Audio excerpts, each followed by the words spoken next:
añoro mi Santa Cruz de antaño, a mi mente aflora recuerdos felices, cuando tus calles eran pozos y barriales, y cuando tu gente era más sencilla que agua de paulo. Y por tus barrios recorrían carretones los cambasterías, el alma de bohemio, siempre en la noche melodías cobijaban y una moza en el balcón. El departamento de Santa Cruz y el Estado boliviano, una relación compleja y muchas veces dramática, desde sus comienzos hasta la actualidad. Hoy voy a hablarles de uno de los momentos más álgidos y duros de esta muchas veces tóxica relación, el reclamo del 11% de las regalías petroleras. Para contextualizar, tenemos que ir a los comienzos de la República, al nacimiento de Bolivia como país y Santa Cruz como departamento. Era el año 1825, en Sucre se firmaba el Acta de la Independencia, ni con Lima ni con Buenos Aires. Un nuevo país sería fundado aquel día, la República de Bolívar, y en todos los rincones de la ex audiencia de Charcas se celebraba el inicio de una nueva nación, el nacimiento de lo que ahora conocemos como Bolivia.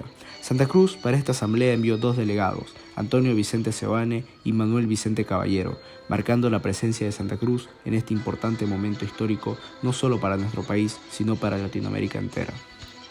Pero conforme fueron pasando los años, se veía como tanto el poder económico como el poder político se concentraban en 2 ciudades. Estas ciudades eran La Paz y Sucre. Año tras año los caudillos políticos luchaban en estas ciudades por el control de la nación, y una vez logrado el poder, se olvidaban de sus compromisos, y lo peor, se olvidaban del resto de regiones que componen el país, entre ellas Santa Cruz. Mientras el desarrollo, la empresa, los nuevos inventos y el trabajo llegaban a Sucre y a La Paz, el resto del país y en especial Santa Cruz quedaron en un atraso prácticamente colonial. Esto poco a poco fue generando en el pueblo cruceño un sentimiento de impotencia e injusticia. Sentían que el país no les respondía como correspondía, y tenían razón.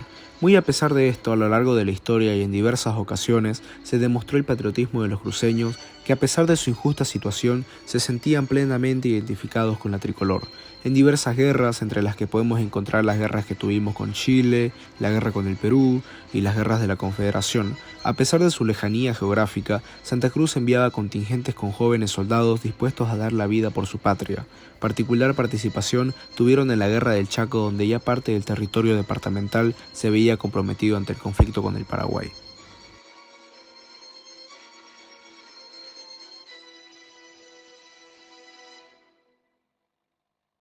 A partir del llamado Corralito de Villamontes y en especial luego de la Guerra del Chaco, un cruceño empezó a figurar como uno de los principales actores políticos del país.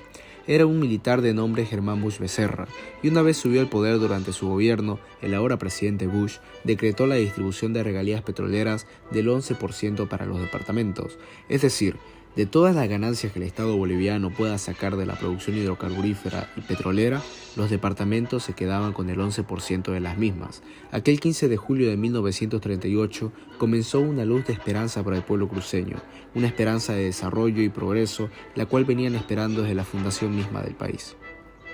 Esto cambió la dinámica nacional y le dio la oportunidad a los departamentos y en especial a Santa Cruz, que por aquel entonces era el único productor del país, de poder percibir una cantidad considerable de recursos y poder administrarlos a partir de su perspectiva local y a partir de los problemas específicos de la región. Esto era una transformación importante, la cual iba contraria a la lógica centralista predominante desde los comienzos de la República, pero tras la muerte de Bush, los gobiernos que siguieron no cumplieron con estas regalías y volvieron a la misma dinámica centralista. El punto de estallido fue durante el gobierno de Hernán Siles Suazo, en el cual en el año 1955 se dictó el nuevo Código del Petróleo, en el cual en su artículo 104 despojaba enfáticamente a Santa Cruz de su derecho al 11% de las regalías petroleras. Al ver esto, el diputado por Santa Cruz Virgilio Vega inició un reclamo en el Congreso Nacional exigiendo este derecho y propuso una ley interpretativa para que se cumpla con las regalías. El Congreso aprobó, pero el presidente Siles no promulgó y rechazó la ley, argumentando que no era conveniente para el Estado boliviano, bajo esta clásica idea del superestado del 52. Ante este contexto apareció una figura que sería la que comandaría las luchas cívicas cruceñas por ese tan anhelado 11%, Melchor Pinto Parada, Melchor Pinto fue un médico el cual se graduó del Colegio Florida y recibió el título de doctor en Chile. Este señor sería el encargado de liderar los esfuerzos cruceños por el tan justificado 11% de regalías e inició las protestas del año 1957. Dicho año, el presidente Siles declaró estado de sitio, catalogando estas protestas como peligrosas reacciones de carácter regionalista que ponen en riesgo la soberanía de la nación, además señalando que era una conspiración alentada desde el exterior. Lo que estalló la ira del gobierno fue la toma de una maquinaria de YPFB que debía dirigirse a Cochabamba, en el cual la Unión Juvenil Cruceñista tomó esta maquinaria y decidió pavimentar las calles de Santa Cruz, la cual fue bien recibido por los vecinos de Santa Cruz, pero terriblemente recibido por el gobierno central, el cual catalogó este hecho como un acto separatista. Esto indignó a los cruceños, los cuales en un cabildo en la misma plaza 24 de septiembre decidieron iniciar un paro cívico de 24 horas el 31 de octubre. El mismo fue respondido por el llamado control político, que era un brazo represor del MNR, el cual asesinó al joven Jorge Roca Pereira. Indignadas las madres cruceñas crean la Unión Femenina Cruceñista, que luego se convertiría en el actual Comité Cívico Femenino. Siles visitó Santa Cruz el 2 de noviembre de 1957 y se reunió con los políticos cruceños, quienes acordaron conformar una comisión con el fin de negociar en La Paz. Una vez se llegó a La Paz, se logró un acuerdo en el cual se otorgaba el 5% de las regalías al departamento y el resto del 6% seguía para el Estado, lo cual no fue suficiente y las protestas se reanudaron. Como respuesta, el gobierno envió a las milicias MNRistas comandadas por Luis Sandoval Morón, las cuales atacaron el centro de la ciudad. Ante estos ataques se instala la primera huelga de hambre plenamente femenina de la historia de Bolivia, la huelga de hambre de la Unión Femenina Cruceñista, exigiendo la salida de Luis Sandoval Morón. Al mismo día siguiente, el 7 de diciembre, en un enfrentamiento, muere Gumersindo Coronado Zambrana.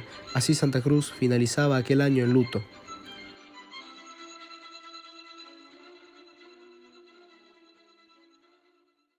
El año 1958 fue uno de los años más violentos. Ante las demandas cívicas, el presidente Siles, el 16 de mayo de aquel año, tras un levantamiento falangista, decidió movilizar a las milicias armadas MNRistas y aparte del Ejército Nacional para acercar Santa Cruz. Empezaron a llevar campesinos de Clisa y Ucureña y mineros de Colquiri y Huanuni, afines al MNR, los cuales empezaron a generar violencia en la ciudad.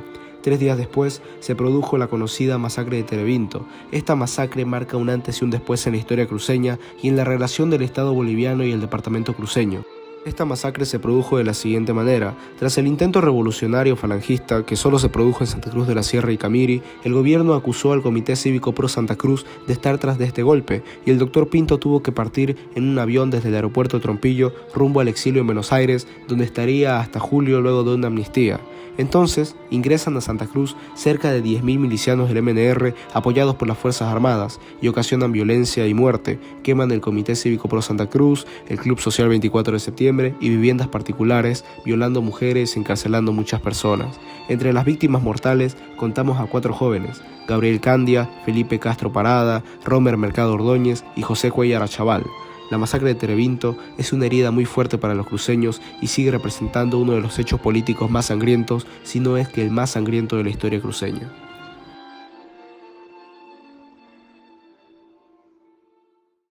Las relaciones entre el gobierno y el comité continuaron tensas. En junio de 1959, un policía nacional muere en raras circunstancias, claramente asesinado, y el gobierno decide enviar nuevamente a las milicias MNRistas para acercar Santa Cruz. Entonces, un grupo de unionistas deciden armarse e intentar romper el cerco, pero se vieron superados por las milicias y escaparon hasta el río Surutú, donde cerca de 300 fueron encarcelados y enviados a La Paz. Pocos días después, el doctor Pinto nuevamente partiría al exilio, esta vez a Perú, donde estaría hasta la caída del MNR el año 1964. Pero esta historia no tendría un final triste. Luego de toda esta ola de violencia, el gobierno comienza a comprender que si el conflicto continuaba, la sangre y la muerte no cesarían. Los cruceños no se dejarían, los cruceños no desfallecerían en la lucha por su justificado 11% y la lucha iba a continuar hasta que lo consigan. No había opción alternativa. Después de años de exilio, muerte, represión, tortura y asesinatos, el presidente Siles y su ministro Guevara Arce dan su mano a torcer y envían al canciller Manuel Barrau para volver a iniciar las negociaciones, esta vez con la intención de calmar el conflicto, por más que los intereses del Estado Nacional se vean comprometidos. Finalmente, el gobierno de Siles cedió y concedió el derecho al 11% de las regalías petroleras. El presidente del Senado, Rubén Julio Castro, promulgó la nueva ley interpretativa que por fin otorgaba las regalías a Santa Cruz. Y a partir de esto, el pueblo cruceño pudo aspirar a ser más que un pueblo, a finalmente convertirse en una ciudad, y en la actualidad, aquel pueblo inhóspito es una metrópoli y una de las ciudades más importantes de Bolivia y el motor económico del país.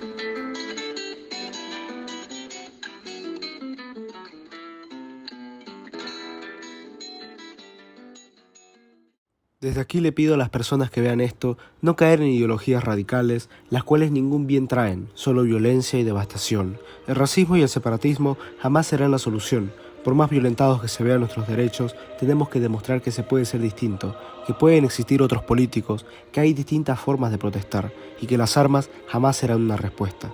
Intentar comprender Santa Cruz sin Bolivia es imposible, al igual que intentar comprender Bolivia sin Santa Cruz. Independientemente de las diferencias entre collas, bayunos, chaqueños, chapacos y cambas, todos tenemos algo en común.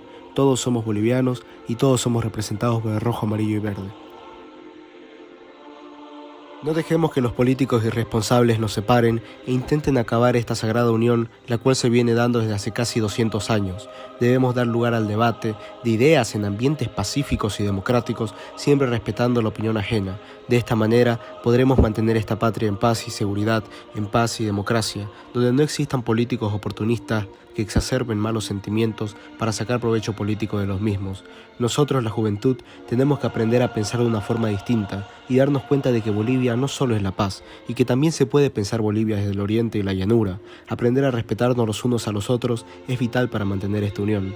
No quemar una huipala y no pisar una verde blanco verde es el comienzo. No podemos apoyar ninguno de estos actos de odio, lo cual es lo único que traen es violencia y muerte, cuando los bolivianos necesitamos de orden, paz y trabajo para poder desarrollar este país que tanto nos costó impulsar y mantener soberano e independiente.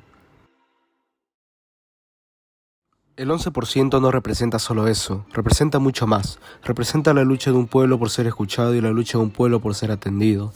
La lucha de un pueblo por recibir por primera vez una atención por parte del Estado Nacional. Y representa el inicio de la verdadera actividad política cruceña a nivel nacional. El doctor Melchor Pinto muere el 6 de diciembre de 1983. Se levantaron monumentos, hospitales, colegios y calles en su nombre y honor. El verdadero cruceño.